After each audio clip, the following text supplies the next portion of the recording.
আসসালামু আলাইকুম গাইস, আপনারা তো কত রকমের শাক রান্না খেয়েছেন। আজ আমি যেভাবে রান্না করি সেইভাবে একবার রান্না করে দেখবেন কেমন লাগে। আমরা এইভাবেই রান্না করি। পুঁই শাক, বেগুন, ঝিঙে আর আলু আমরা দিয়েছি। এটাকে ভালো করে ধুয়ে নিয়েছি, আর একবার ধুয়ে নিচ্ছি। ধুয়ে নিয়ে এবার পতলায় দিয়ে দেবো। দেখুন, দেখেন,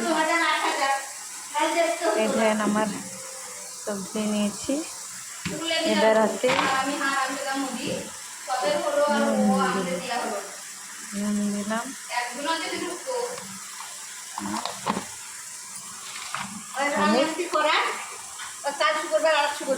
খাওয়ার ছোটো আর কিছু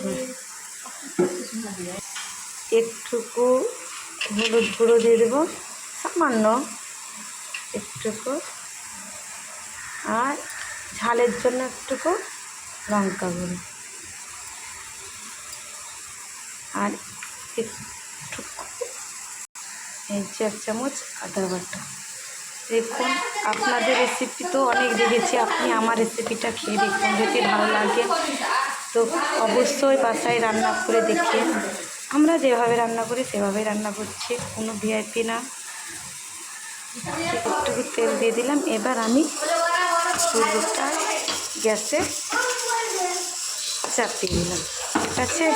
এবার একটু জল দিয়ে দেবো। আমি জল দিয়ে চাপিয়ে দিলাম। এবার ঢাকনাটা দিয়ে দেবো, নিয়ে আপনাদেরকে রান্না শেষটা দেখাবো। আমার শাকের রেসিপিটা যদি ভালো লাগে তো কমেন্ট করিয়েন, সাবস্ক্রাইবার করিয়েন প্লিজ। এই দেখেন আমার শাক। এবার আমি এটাকে তেলে দিব। ওই দেখেন আমি রসুন তেল বাগার দিচ্ছি, তেলে দেবো একটুকু। বেরেস কাটা হয়ে গেল, হালকা একটু চিনি দিয়ে দেবো। বাস, আমার শাক কমপ্লিট। এই দেখেন আমার শাক কমপ্লিট। ঠিক আছে, বাই বাই বন্ধুরা।